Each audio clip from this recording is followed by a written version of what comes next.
Okay, last but not least, we have Beatrice. Beatrice's talk will be a little bit shorter, but she will explain to you a little bit about what it is that you can get excited about when you think about futures of existential hope, especially in terms of what Foresight is up to in that space in the next year.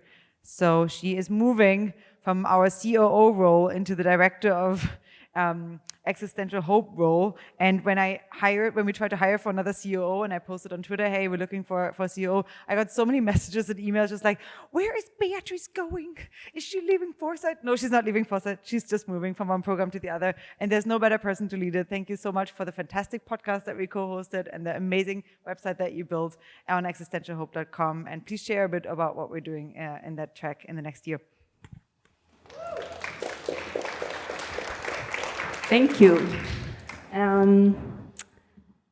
Yeah, I'm very excited to start this new experiment that will hopefully take off really over the next year. And I know I'm going to try to keep it fast so that we can finish on time, both for, I think, Allison's German heart and for my Swedish heart.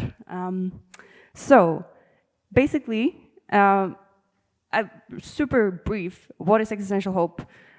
We very briefly stole it from this paper by Toby Ord and Owen Cotton Barrett, and basically we say it's the idea of trying to identify something that would be really good for the world in terms of like value, and then we work to achieve that.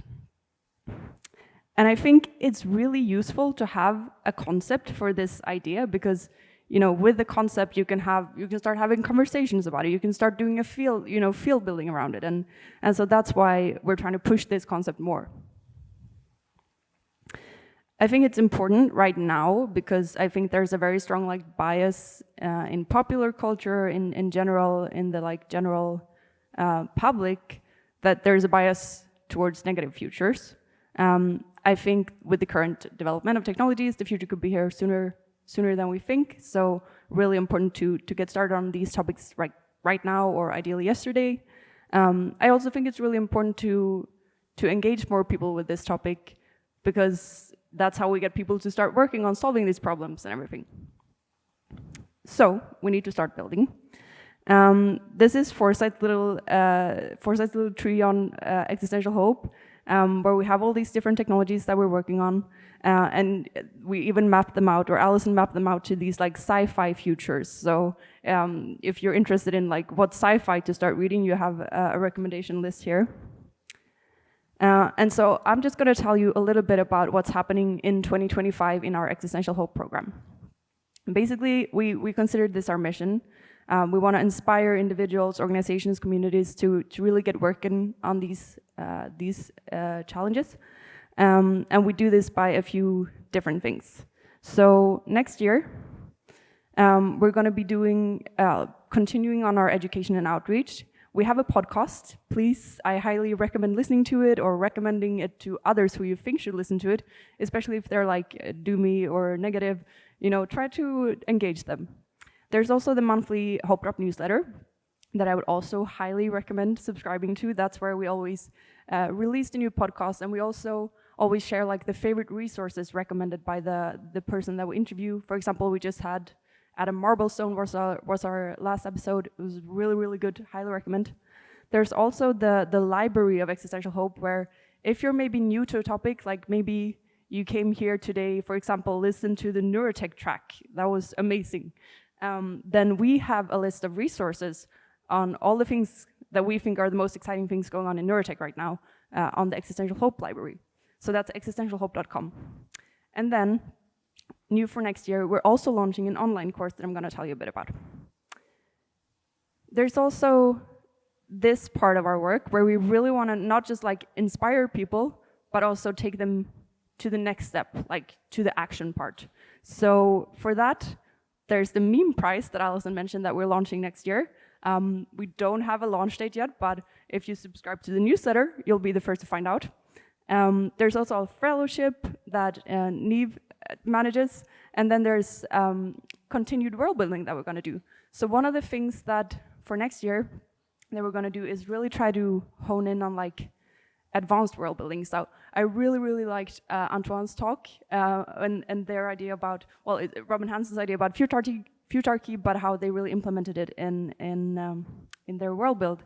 And so we need more like ideas like that, and then that we can take them into action. So we had a hackathon earlier this year, and actually we're really, really happy that the top 3 winners of that hackathon are now actually being implemented as real-world organizations. So the idea for next year is to do more world building, more thinking about what future is it that we want. So a few reasons why I think world building is really a really useful tool is, well, when you construct this like world across many different domains, you have to think about like how doing one thing over here affects one thing over there, and so you just have this like much more holistic idea of the future, and it helps with like the granularity of planning for the future.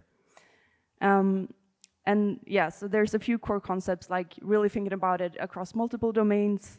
It's more important that it's coherent across the different domains than like complete.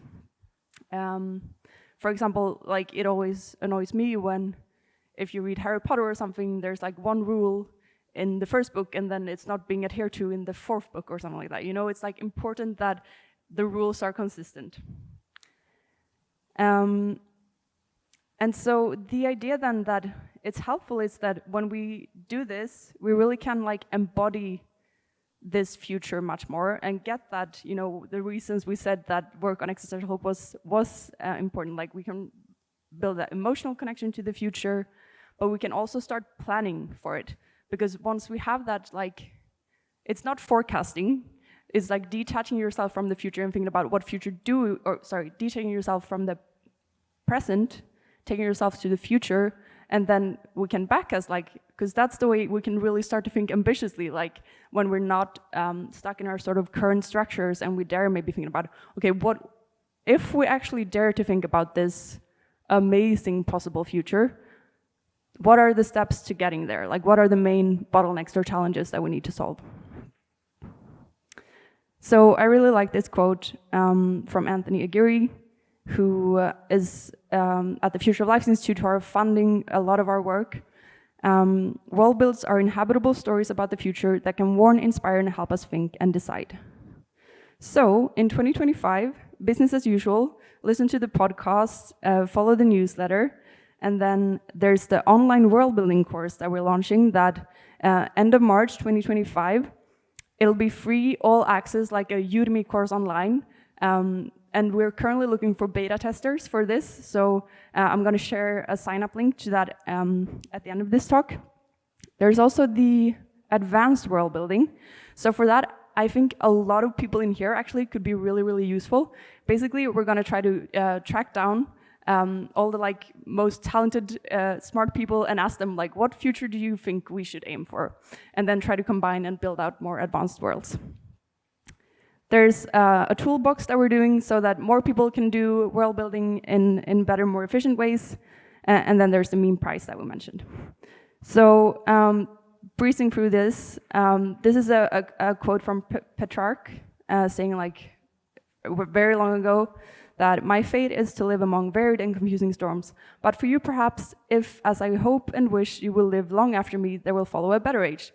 And we're kind of in that better age right now. And so then we can maybe look further ahead. This is from Letter from Utopia by Nick Bostrom, where, you know, if you haven't read it, I highly recommend reading it. He looks back on where we are now and says, you need to work, basically, to make this utopian future happen.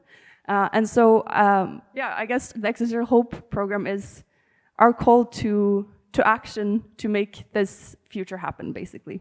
And yeah, if you have any questions, if you're in any way like curious about anything that we're doing here, please feel free to reach out to me, and also feel free to sign up to this expression of interest if you are interested in helping out with anything. That's it. Thank you.